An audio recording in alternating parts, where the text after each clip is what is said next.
శ్రీశైలం జలాశయానికి వరద ప్రవాహం పెరుగుతోంది. ప్రాజెక్టులోకి భారీగా వరద నీరు వచ్చి చేరుతోంది. దీంతో అధికారులు 5 గేట్లు ఎత్తి నీటిని దిగువకు విడుదల చేశారు. గేట్లు ఎత్తిన సందర్భంగా దిగువ ప్రాంతాల ప్రజలు అప్రమత్తంగా ఉండాలని అధికారులు హెచ్చరించారు. అటు కుడి ఎడమగట్టు జల విద్యుత్ కేంద్రాల్లో ఉత్పత్తి కొనసాగుతోంది.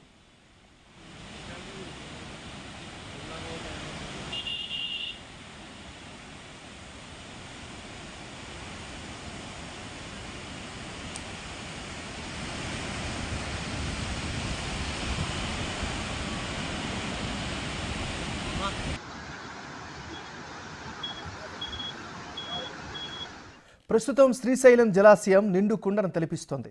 గత ఏడాది తీవ్ర వర్షాభావంతో కృష్ణమ్మ సవ్వడి కనిపించలేదు. వర్షాలు లేకపోవడంతో కృష్ణా బేసిన్ కలతప్పింది. పంటలకు సాగునీరు అందక అన్నదాతలు అల్లాడిపోయారు. ఈ ఏడాది జూలైలోనే కృష్ణమ్మ బిరబిరా పరుగులు తీస్తుండడం నిజంగా రైతులకు గుడ్ న్యూస్.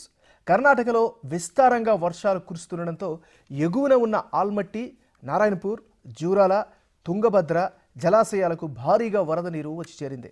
ఆ ప్రాజెక్టుల నీటిని దిగువకు వదలడంతో గత 12 రోజులుగా నారాయణపురం, జూరాల ప్రాజెక్టుల మీదుగా శ్రీశైలానికి వరద నీరు భారీగా వచ్చి చేరుతోంది.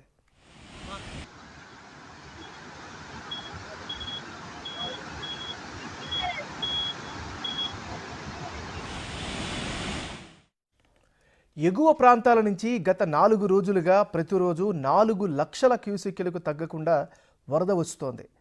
గేట్లు ఎత్తిన సందర్భంగా ఆ దృశ్యాలను తిలకించేందుకు వివిధ రాష్ట్రాల నుంచి పర్యాటకులు భారీగా తరలి వస్తున్నారు.